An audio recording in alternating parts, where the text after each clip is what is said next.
油价的时代，到底对经济会有什么样的冲击呢？今天带您看来看。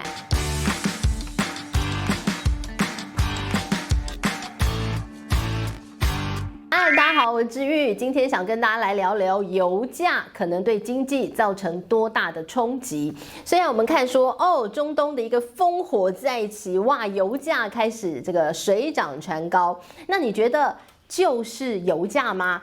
最近大家应该默默感受到了，原来油价它接下来的后续效应居然这么大。方方面面，而且呢，慢慢的，大家真的要感受到了。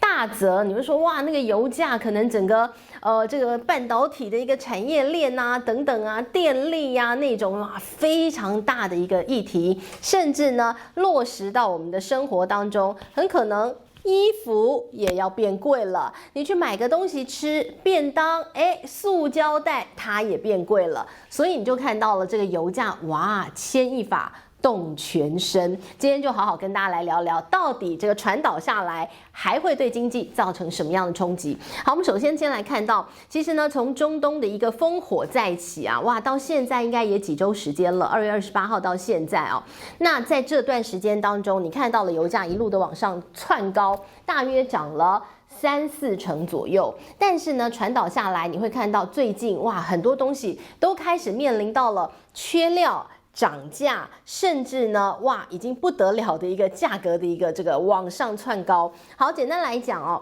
比如说有很多你可能没有想到的东西，它现在都开始面临到了缺料，然后接下来就是涨价。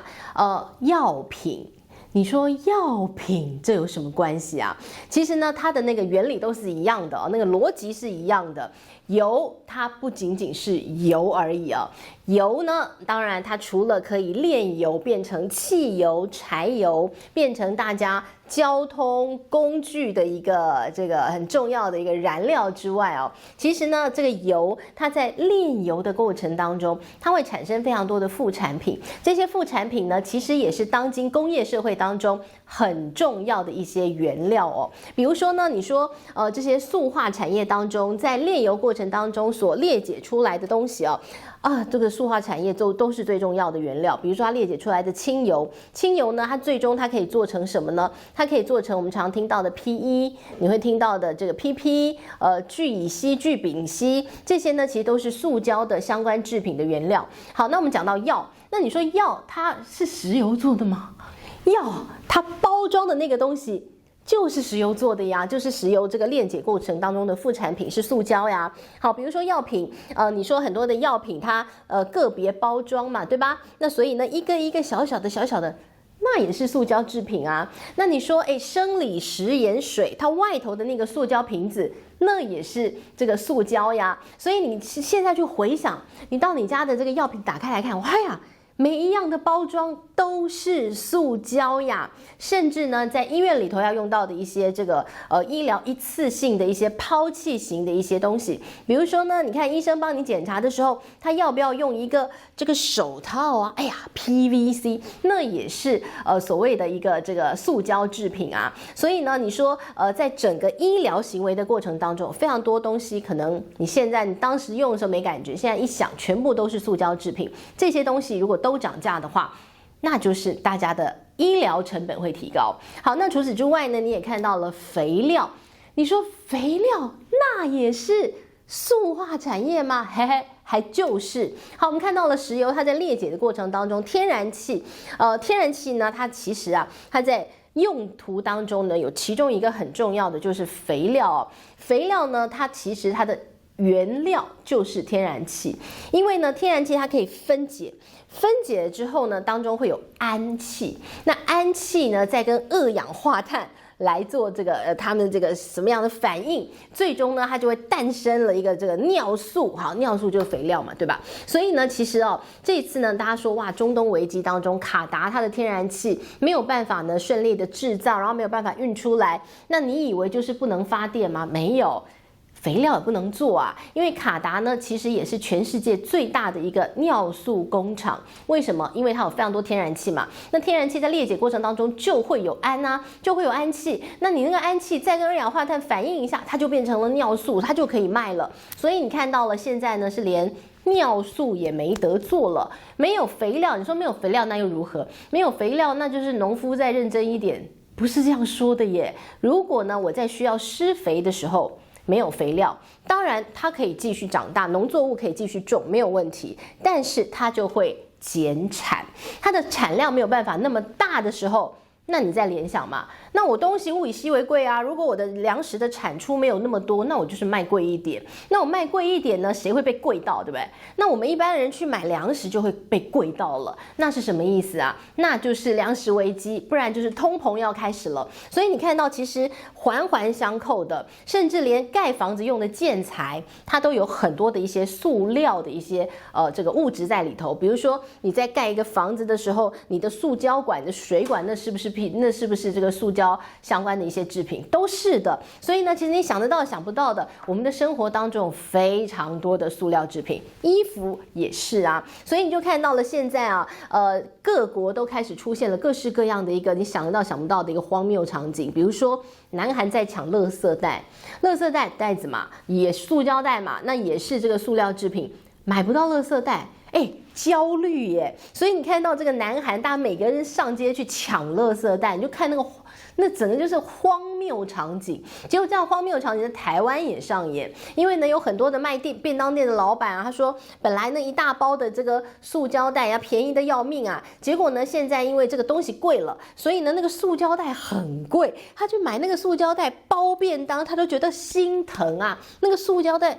都快要比那片排骨肉要贵了。所以你就看到了现在啊，这个是一片混乱当中。所以呢，这一切啊，回推源头都是因为石油危机，都是因为中东的一个荷姆兹海峡，它被实质的封锁了。好了，那现在呢，我们看到这样的一个情形，其实呢，就是啊，你可以回推到用理论来形容哦，就是你说这个全球化的一个这个过程当中，当然大家会觉得各个国家分工非常棒，但是呢，默默的你会看到现在地缘政治很混乱的时候，区域发生冲突，它的一个后续传导效应不仅仅是在那个区域而已，你现在看到全世界都受影响，就仅仅是因为那个时候大家觉得啊，中东有这个资源啊，你们产油啊，产天然气啊，那你就卖到全世界嘛，那不是一个感觉很分工吗？你有资源，我能生产，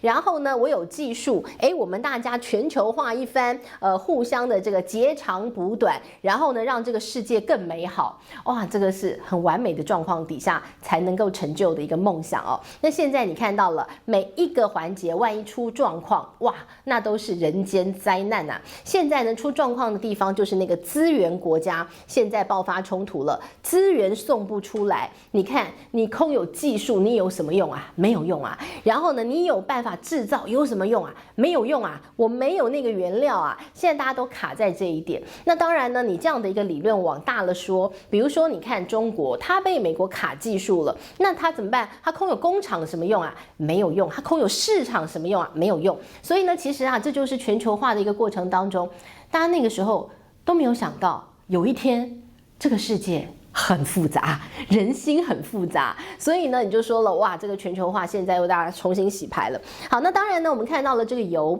现在呢，很多的一些厂商他们开始面临到很大的冲击，一个就是能源，再来就是运输，然后呢就是原料了。好，这其实就是刚刚跟大家解释的，现在呢这个世界上正在发生的一片混乱啊，就是因为呢中东的烽火卡住了这个石油往外送的一个管道，石油又是很多东西的原料，所以呢，现在环环相扣的恶性循环就变得非常混乱。好，那这一切的混乱呢，它会造成什么样的一个冲击跟影响呢？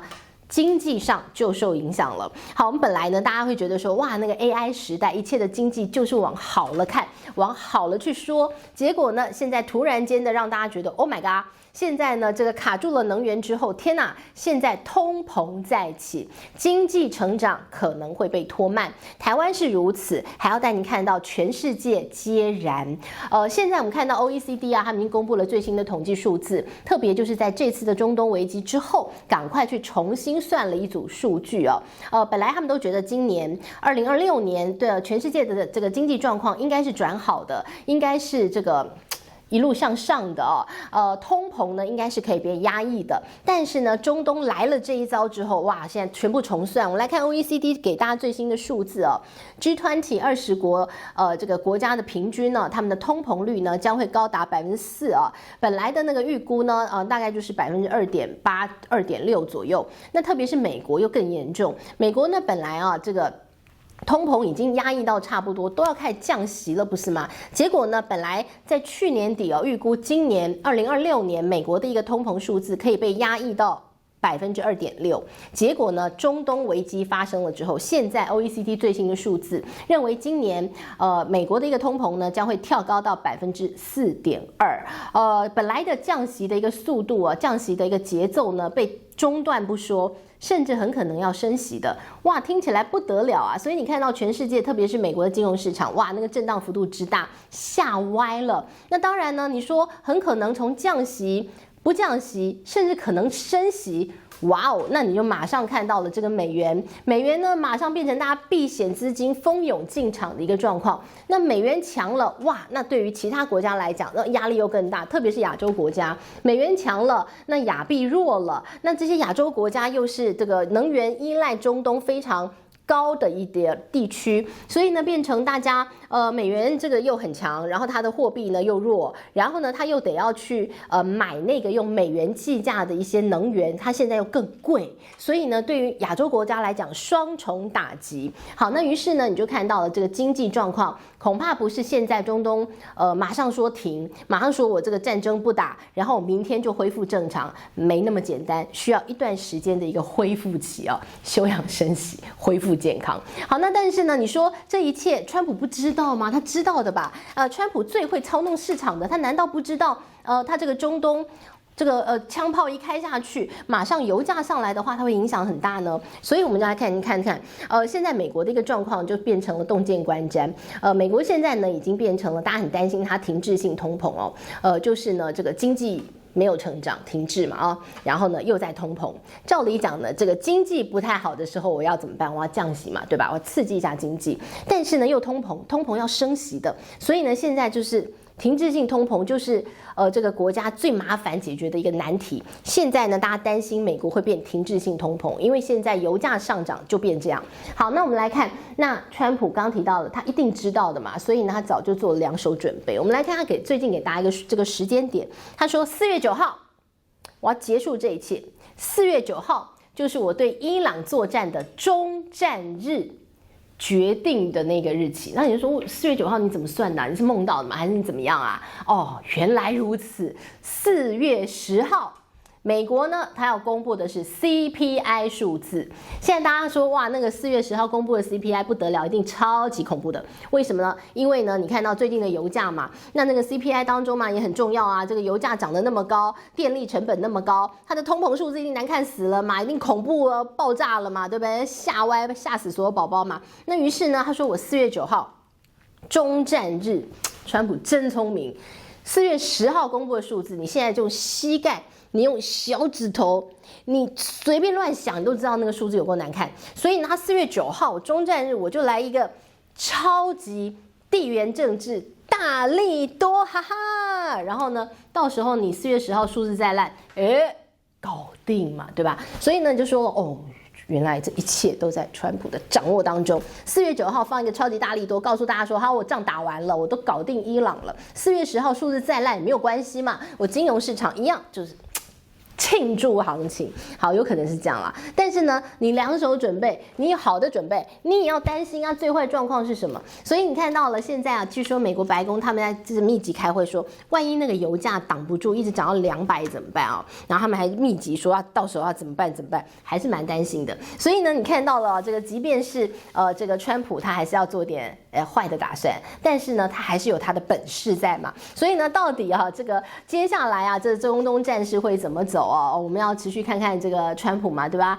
你这个看那么多数字，你可能还不如看看这个川普他的这个社群平台，他又说了什么话嘛，对吧？这可能才是牵动接下来金融市场走向的最重要的关键因素，就是川普讲了什么话。只是今天要告诉大家的是，现在造成的一个状况，恐怕不是川普一句话可以马上扭转情势。接下来呢，可能还会有一些后续效应啊，我们要慢慢消化它的一个负面冲击影响。但是无论如何，川普如果愿意在4月9号来一个超级大力多，应该还是对金融市场来讲蛮有振奋效果的。好，这是今天帮大家整理了近来油价会对经济造成什么样的冲击啊？希望你喜欢今天内容，我们下回见，拜。